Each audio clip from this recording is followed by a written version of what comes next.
10, 9, 8, 7, 6, 5, 4, 3, 2, 1. This is Roger Hibbard and his beautiful wife Elizabeth, and we're in the 23rd chapter of Matthew. Then Jesus said to the crowds and to his disciples, the scribes and the Pharisees sit on Moses' seat. So do and observe whatever they tell you, but not the works that they do. For they preach, but do not practice. They tie up heavy burdens, hard to bear, and lay them on people's shoulders, but they themselves are not willing to move them with their fingers. They do all their deeds to be seen by others, for they make their phylacteries broad and their fringes long, and they love the place of honor at feast, and the best seats in the synagogues, and greeting in the marketplace, and being called rabbi by others. But you are not to be called rabbi, for you have one teacher, and you are all brothers. And call no man your father on earth, for you have one Father who is in heaven.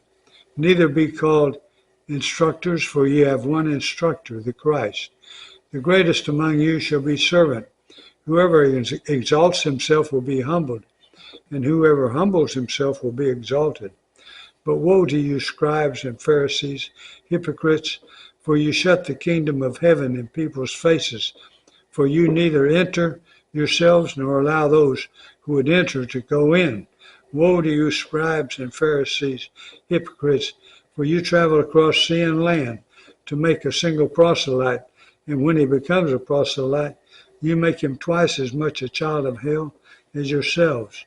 Woe to you, blind guides, who say, if anyone swears by the temple, it is nothing, but if anyone swears by the gold of the temple, he is bound by his oath. You blind fools, for which is greater, the gold or the temple that has made the gold sacred? And you say, if someone swears by the altar, it is nothing, but if anyone swears by the gift that is on the altar, he is bound by his oath. You blind men, for which is greater, the gift or the altar that makes the gift sacred? So whoever swears by the altar swears by it and by everything on it. And whoever swears by the temple swears by it and by him who dwells in it. And whoever swears by heaven swears by the throne of God and by him who sits upon it. Woe to you, scribes and Pharisees, hypocrites, for you tithe mint and dill and cumin, and have neglected the weightier matters of the law, justice and mercy and faithfulness. These you ought to have done without neglecting the others. You blind guides, straining out a gnat and swallowing a camel. Woe to you, scribes and Pharisees, hypocrites, for you clean the inside of the cup and the plate, but inside they are full of greed and self-indulgence. You blind Pharisees, first clean the inside of the cup and the plate, that the outside may also be clean. Woe to you, scribes and Pharisees, hypocrites, for you are like whitewashed tombs, which outwardly appear beautiful, but within are full of dead men's bones and all uncleanness. So you also outwardly appear righteous. So you outwardly appear righteous to others, but within you are full of hypocrisy and lawlessness.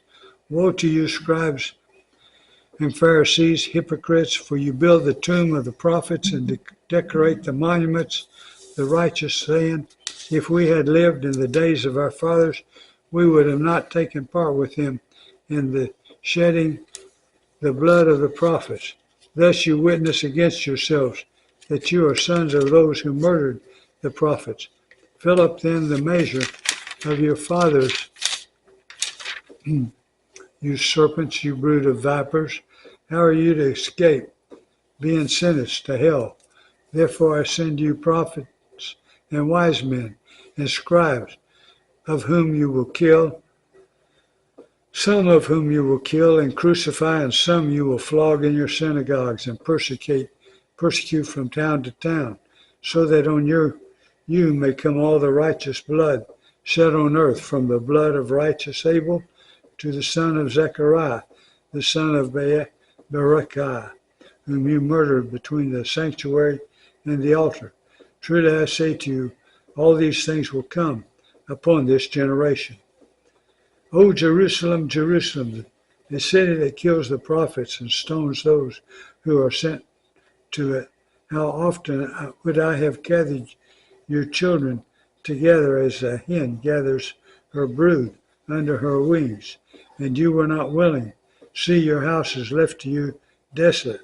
For I tell you, as you will not see me again, and you until you say, blessed is he who comes in the name of the Lord. Okay, now we'll turn into 2 Chronicles, the 4th chapter.